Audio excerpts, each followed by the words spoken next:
নমস্কাৰ ৰেডিঅ' লখিমপুৰৰ শ্ৰোতাসকলক প্ৰীতি সম্ভাষণ জনাই আৰম্ভ কৰিছোঁ আজিৰ অনুষ্ঠান এতিয়া সময় নিশা ৮ বাজিছে আগবঢ়োৱা হৈছে লখিমপুৰৰ বাতৰি নমস্কাৰ লখিমপুৰৰ বাতৰি হাতত লৈ ষ্টুডিঅ'ত এয়া মই নীলাক্ষী চান্দিল্য ৰাষ্ট্ৰীয় আইন সেৱা প্ৰাধিকৰণৰ উদ্যোগত বীৰ পৰিবাৰ সহায়ক যোজনা 2025ৰ অধীনত 14 আগষ্টত লখিমপুৰ জিলা আয়ুক্ত কাৰ্যালয়ৰ জিলা সৈনিক কল্যাণ বিভাগত এখন আইনী সেৱা ক্লিনিক উদ্বোধন কৰা হয় ক্লিনিকখন উদ্বোধন কৰে জিলা আইন সেৱা প্ৰাধিকৰণৰ অধ্যক্ষ তথা জিলা আৰু সেশন ন্যায়াধীশ পলি কটকীয়ে দেশৰ বাবে সেৱা আগবঢ়োৱা সৈনিক প্ৰাক্তন সেনা তথা দেশৰ বাবে প্ৰাণ আহুতি দিয়া বীৰসকলৰ পৰিয়ালবৰ্গক বিনামূলীয়া আইনী সেৱা প্ৰদান কৰিবৰ বাবে এই ক্লিনিকখন মুকলি কৰা হৈছে বুলি জানিব পৰা গৈছে বিশ্ব অংগদান দিৱস উপলক্ষে যোৱা 13 আগষ্টত নিৰাময় ন্যাসৰ উদ্যোগত বিহপুৰীয়াত আয়োজিত এক অনুষ্ঠানত দুগৰাকী মহিলা ক্ৰমে শিখামণি গগৈ বৰা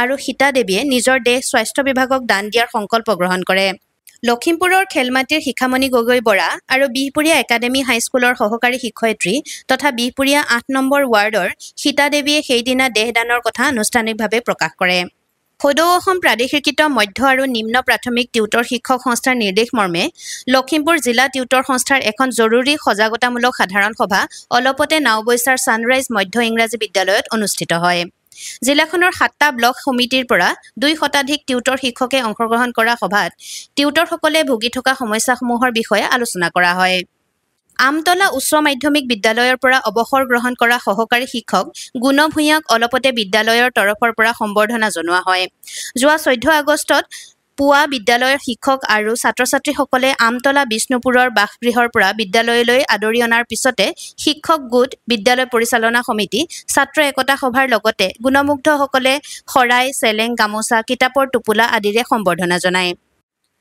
লখিমপুৰৰ বসাগাঁও জ্ঞানোদয় সামূহিক কেন্দ্ৰৰ মহাৰজত জয়ন্তীৰ বছৰজোৰা কাৰ্যসূচীৰ অংশ হিচাপে আজিৰে পৰা এখন একক কেৰম প্ৰতিযোগিতাৰ আয়োজন কৰা হৈছে কেৰম প্ৰতিযোগিতাখনিৰ সবিশেষ জানিবৰ বাবে খেলুৱৈসকলক 9101327415 মোবাইল নম্বৰলৈ ফোন কৰি যোগাযোগ কৰিবলৈ আয়োজক সমিতিয়ে জনাইছে ইপিনে দেশৰ 79 সংখ্যক স্বাধীনতা দিৱসৰ লগত সংগতি ৰাখি কালি জিলাখনৰ হুমদেৰি বুৱালগুৰি যুৱ সংঘৰ উদ্যোগত এখনি ফুটবল খেল অনুষ্ঠিত হয় ৰঙানদী বিধানসভা সমষ্টিৰ যুৱ নেতা ঋষিৰাজ হাজৰিকাৰ পিতৃ সূৰ্যকমল হাজৰিকাৰ সোঁৱৰণত হাৰমতিৰ পাৰ্বতীপুৰ খেলপথাৰত ৰেইনবো স্পৰ্টছ এছ'চিয়েশ্যনে বাৰ্ষিক নৈশ ফুটবল প্ৰতিযোগিতাখনি কালি অনুষ্ঠিত কৰে প্ৰতিযোগিতাখনিত উপস্থিত থাকি শ্ৰী হাজৰিকাই নিজৰ পিতৃৰ আদৰ্শেৰে সামাজিক জীৱনৰ সৈতে নিজকে সংপৃক্ত কৰি সামাজিক কাম-কাজ কৰিবলৈ প্ৰেৰণা লাভ কৰাৰ কথা অৱগত কৰে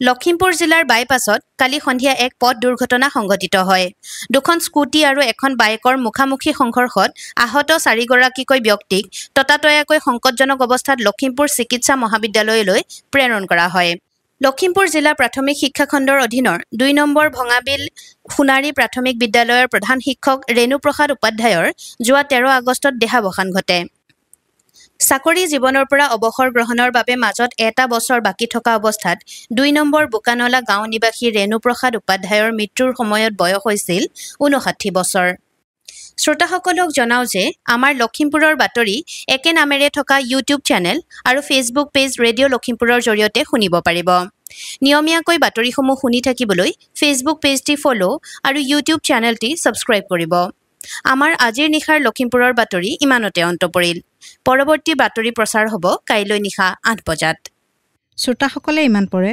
লখিমপুৰৰ বাতৰি শুনিলে এইয়া ৰেডিঅ' লখিমপুৰ আৰম্ভ কৰা হৈছে শিল্পীৰ পৃথিৱী অনুষ্ঠানত নাট্যশিল্পী শ্ৰী সূৰ্যকুমাৰ ভূঞাৰ সৈতে হোৱা সাক্ষাৎকাৰৰ আজি চতুৰ্থ খণ্ড আগবঢ়োৱা হৈছে সাক্ষাৎ গ্ৰহণ মিণ্টু শইকীয়াৰ আহকচোন আমি অনুষ্ঠানটিৰ মাজলৈ আগবাঢ়ো শিল্পীৰ পৃথিৱী শিতানত আমি যোৱা 3টা দিনত নাটকৰ ভালেমান কথা আলোচনা কৰিছোঁ লখিমপুৰ জিলাৰ এগৰাকী প্ৰবীণ শিল্পী শ্ৰীযুত সূৰ্যকুমাৰ ভূঞাদেৱ তেখেতৰ সৈতে আজি চতুৰ্থ খণ্ডটিত আমি তেখেতৰ সৃষ্টিৰাজি বা সাংস্কৃতিক কৰ্মৰাজিৰ দুই এটি নজনা কথা জানিবলৈ পুনৰ আহিছোঁ স্যাৰ পুনৰবাৰ নমস্কাৰ জনাইছোঁ অনুষ্ঠানটোলৈ নমস্কাৰ স্যাৰ আজিৰ অনুষ্ঠানটোত আপোনাৰ দ্বাৰা পৰিচালিত যিকেইখন ধৰক পূৰ্ণাংগ নাটক একাংকিকা নাটকৰ কথা যিহেতু সিদিনা আমি আলোচনা কৰিলোঁ, আপুনি পৰিচালনা কৰা অন্যান্য নাটক কেইখনমানৰ বিষয়ে কওকচোন।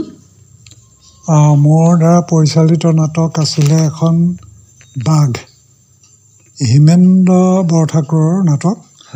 আৰু সেইখন আমি পঞ্চানন নাট্য মন্দিৰত কৰা হৈছিলে নৱপুৰণি শিল্পী সমাজৰ দ্বাৰা। ছাৰ কিমানমান চনৰ কথা হ'ব বাৰু সেয়া? এইটো 1973 চনৰ 3 তাৰিখ আছিলে নেকি, 3/11 এনেকুৱা তাৰিখ এটা আছিলে, মোৰ মনত আছে সেইটো। আৰু তাৰপিছত সংগীত পৰিচালনা কৰিছিলে কুমাৰ ভূপেন হাজৰিকা বুলি, ঢুকালে বাৰু তেওঁ। আৰু পৰৱৰ্তী সময়ত আৰু এখন আছিলে অগ্ৰগামী, সেইখন প্ৰফুল্ল বৰাৰ নাটক, নাট্যকাৰ প্ৰফুল্ল বৰা সকলোৰে পৰিচিত। আৰু সেইখন ৰূপালীম সাংস্কৃতিক সংঘই কৰিছিলে। আৰু সেইখন আছিলে উত্তৰ লখিমপুৰ সংগীত বিদ্যালয়ত কৰিছিলোঁ। এইখন 1994 চনৰ 16 তাৰিখ নে কিমান আছিলে। উত্তৰ লখিমপুৰ সংগীত বিদ্যালয় বুলি যে ক'লে, সংগীত বিদ্যালয় মানে কোনখন সংগীত বিদ্যালয়? যিখন মানে সত্ৰীয়া সংগীত বিদ্যালয়, যিখন এতিয়া বৰ্তমান উত্তৰ লখিমপুৰৰ যিখন সংগীত বিদ্যালয় চলি আছে আমাৰ, মানে মহাবিদ্যালয়খনৰ কথা, মহাবিদ্যালয়খনৰ, হয়, সেই তাতে হলঘৰ আছিল। আৰু নাটক ছাৰ আপুনি পৰিচালনা কৰা? এখন আছিলে পাগলী ছোৱালী, সেইখনৰ নাট্যকাৰ হ'ল আমাৰ এই ডক্টৰ শৈলেন বৰা, আমাৰ কেবিৰোৰে। তেওঁ ভাল নাটক লিখে, ভাল নাট্যকাৰ, পৰিচালকো তেওঁ। আৰু সেইখন ৰূপালীম সাংস্কৃতিক সংঘই কৰিছিলে কেবিৰোডতে, অস্থায়ী মঞ্চ সাজি তাত কৰা হৈছিলে। এইটো 1995 চনৰ কথা। তাৰ পৰৱৰ্তী এখন আছিলে চিৰাজ নাটকখন কৰিছিলোঁ ফণী শৰ্মাৰ। সেইখন খুব ভাল হৈছিলে, সকলোৱে বৰ মানে প্ৰশংসা কৰিছিলে মোক চিৰাজ নাটকখনৰ। তাত মই অভিনয় কৰিছিলোঁ। আপুনি কোনটো চৰিত্ৰত? মই চিৰাজৰ অভিনয়টোৱে কৰিছিলোঁ তাত, আৰু যথেষ্ট মানে সমাদৰ পাইছিলোঁ। সেইখনো সেই ৰূপালীম সাংস্কৃতিক সংঘৰ দ্বাৰা কৰা হৈছিলে, এইটো 1975 চনত। তাৰপিছতে আছিলে এখন দেউতাৰ ঘৰ, সেইখন আমাৰ ডক্টৰ শৈলেন বৰাৰ, আৰু সেইখন অসম নাট্য সন্মিলনৰ উত্তৰ লখিমপুৰ শাখাৰ দ্বাৰা কৰা হৈছিলে। সেইখনো মই পৰিচালনা কৰিছিলোঁ। আৰু পঞ্চানন নাট্য মন্দিৰতে কৰা হৈছিলে এখন। প্ৰসংগক্ৰমে কথা এটা সুধোঁ, এই যিটো ৰূপালীম সাংস্কৃতিক সংঘৰ কথা আপুনি কৈ আছে, ৰূপালীম সাংস্কৃতিক সংঘটো ক'ৰ? কেবিৰোডৰে নেকি? এইটো কেবিৰোডৰে। হয়, এইটো বৰ্তমানলৈকে তেওঁলোকে নাটক কৰিয়ে আছে এতিয়াও। এতিয়াও আছে? শৈলেন বৰাৰ নেতৃত্বত। হয়। আৰু আপুনি পৰিচালনা কৰা নাটক? আৰু এখন আছিলে বলীয়া হাতী, মহেন্দ্ৰ বৰঠাকুৰৰ এখন নাটক। সেইখন আমাৰ পঞ্চানন নাট্য মন্দিৰত কৰাইছে 1998 চন। আৰু তাৰপিছত এখন আছে, তাৰপিছত মই ৰাসত পৰিচালনা কৰিছিলোঁ, বিশেষকৈ কংসালয়টো। সেইখন আছিলে উত্তৰ লখিমপুৰ মহিলা বিকাশ কেন্দ্ৰ, প্ৰথম মহিলাৰ দ্বাৰা উত্তৰ লখিমপুৰত সেইখন ৰাস কৰা হৈছিলে। এইটো কিমানমান চনৰ কথা ছাৰ? এইটো 1998 চন। ছাৰ তথাপি সুধিছোঁ, ধৰক ৰাসত মহিলাসকলে বাৰু অভিনয় কৰিছে, তথাপি 1998 চনমানতেই মহিলাসকলে অভিনয় কৰাৰ ৰাসত যে কৰিব গৈছিলে, মহিলাসকলৰ পৰিয়াল বা মহিলাসকলৰ কেনেকুৱা আছিলে উৎসাহ? খুব উৎসাহ, মহিলাসকলৰ মানে তেওঁলোকৰ আগ্ৰহটো মই আচৰিত হৈছিলোঁ। আৰু অভিভাৱকসকলেও মানে খুব হেৰি কৰিছিলে মানে ৰাসখন কৰাৰ বিশেষকৈ, কাৰণ ৰাস এখন কৰাৰ বহুত সমস্যা। কাৰণ তাত শিল্পী সৰু সৰু গোপ বালকৰ পৰা একেবাৰে কংসালয়লৈকে কৰিব লাগে। মই কৰাইছিলোঁ কংসালয়খিনিহে, গোপ বালকৰখিনি বেলেগে, নৃত্যখিনি বেলেগ এজনে কৰিছিলে, শিশুৰাম হাজৰিকা বুলি তেখেতে। ক'ৰ মহিলা আছিল? এইখিনি মহিলা উত্তৰ লখিমপুৰ, বিশেষকৈ নকাৰী, আউচাল গাঁও, আমাৰ টাউন কেবিৰোড, গোটেই মহিলাখিনি গোটাই, হিন্দু গাঁও, এই গোটেই মহিলাখিনিয়ে মোক নিমন্ত্ৰণ কৰি তেখেতসকলে মানে তেখেতসকলৰ এটা অনুষ্ঠান আছিলে। এইটো নাটক মানে এই ৰাসৰ এই গোটেই কাৰ্যসূচীটো ক'ত হৈছিল? সেইটো হৈছিলে জিলা পুথিভঁৰালত, মানে বৰ্তমান যি ডিষ্ট্ৰিক্ট লাইব্ৰেৰী আছে। বৰ্তমান ডিষ্ট্ৰিক্ট লাইব্ৰেৰী মানে পুৰণা ডিষ্ট্ৰিক্ট লাইব্ৰেৰীটো নতুন হ'ল, পুৰণা ডিষ্ট্ৰিক্ট লাইব্ৰেৰীত কৰা হৈছে। আৰু যথেষ্ট মানুহ হৈছিলে সমাগম। কেইদিন কৰিছিল? দুদিনীয়াকৈ কৰা হৈছিলে। দৰ্শক আহিছিল চাগে বহুত? দৰ্শক বহুত দৰ্শক, টিকট নোপোৱা অৱস্থা হৈছিল। টিকটৰ ব্যৱস্থা আছিল।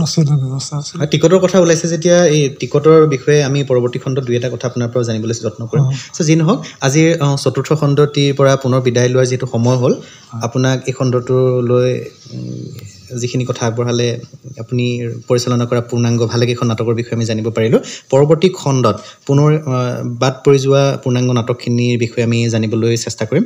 আজিলৈ ছাৰ এই অনুষ্ঠানৰ পৰা বিদায় লৈছোঁ। ধন্যবাদ। শ্ৰোতাসকলে ইমান পৰে শিল্পীৰ পৃথিৱীৰ শিতানত সূৰ্যকুমাৰ ভূঞাৰ সৈতে হোৱা সাক্ষাৎকাৰৰ চতুৰ্থ খণ্ডটি শুনিলে। সাক্ষাৎ গ্ৰহণ মিণ্টু শইকীয়াৰ আৰু সম্পাদনাত ৰুবুল হাজৰিকা। সাক্ষাৎকাৰটিৰ পঞ্চম খণ্ডটি প্ৰচাৰ হ'ব কাইলৈ এই একে সময়তে। এয়া ৰেডিঅ' লখিমপুৰ। এতিয়া আগবঢ়োৱা হৈছে কাব্যকুঞ্জ। কবিতা পাঠৰ এই অনুষ্ঠানটিত আজি আগবঢ়োৱা হৈছে কবি দুলাল দত্তৰ কেইটিমান স্বৰচিত কবিতা পাঠ। বৃদ্ধাশ্ৰমৰ পৰা মই তোৰ দেউতাৰাই কৈছো, বোপাইও ভালে আছনে তই? মোৰ খবৰ তই নাৰাখিলেও তই থৈ যোৱা সেই অচিনাকি ঘৰখন, মানুহখিনি এতিয়া দেখোন আপোন হৈ পৰিল, যিটো মই তোৰ পৰাহে আশা কৰিছিলো বোপাই। থওক দে সেইবোৰ কথা, তই চাগে আমনিয়েই পাইছ। এতিয়াতো তই চাগে বৰ সুখত আছ বোপাই। চিনাকি মানুহৰ অচিনাকি মন, কাৰ পেৰাত বন্দী মৰুময় জীৱন। কিন্তু এটা কথা মনত ৰাখিবি বোপাই, এটা সময় আহিব তইও বুঢ়া হবি। সেইদিনা অনলাইনত হয়তো তোক কোনেও নিবিচাৰিব। দুগাল ওলমিব মুখৰ আগবাক ৰেখাই তোৰ এৰি অহা দিনবোৰৰ কৈফিয়ত বিচাৰিব।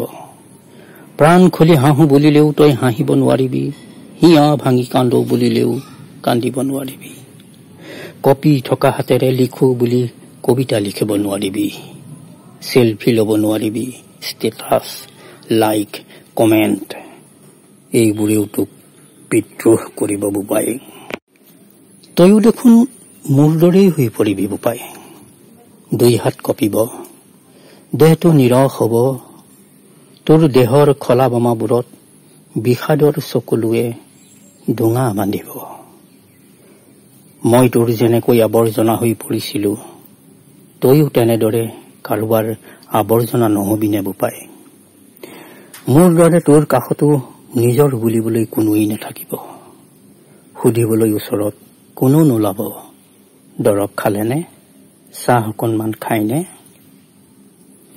বোপাইও বৃদ্ধাশ্ৰমত আছো যদিও মই তোক পাহৰা নাই। মোৰ দৰে তোৰ অসুখবোৰ নহওক বুলিহে কৈছো। দিনকাল ভাল নহয় বোপাই। দেউকা লগাই আকাশত উৰিলেও তোক চাই হাত চাপৰি বজোৱা মানুহখিনি কিন্তু মাটিতহে আছে। আত্মীয়ৰ পৰা বিচ্ছিন্ন হোৱাৰ বেদনা মই ভোগ কৰিলেও তই তেনে সন্তাপ নাপাও বুলিহে কৈছো বোপাই। কাৰণ তই মোক আপোন বুলি নাভাবিলেও মই যে তোৰ দেউতাৰা বোপাই।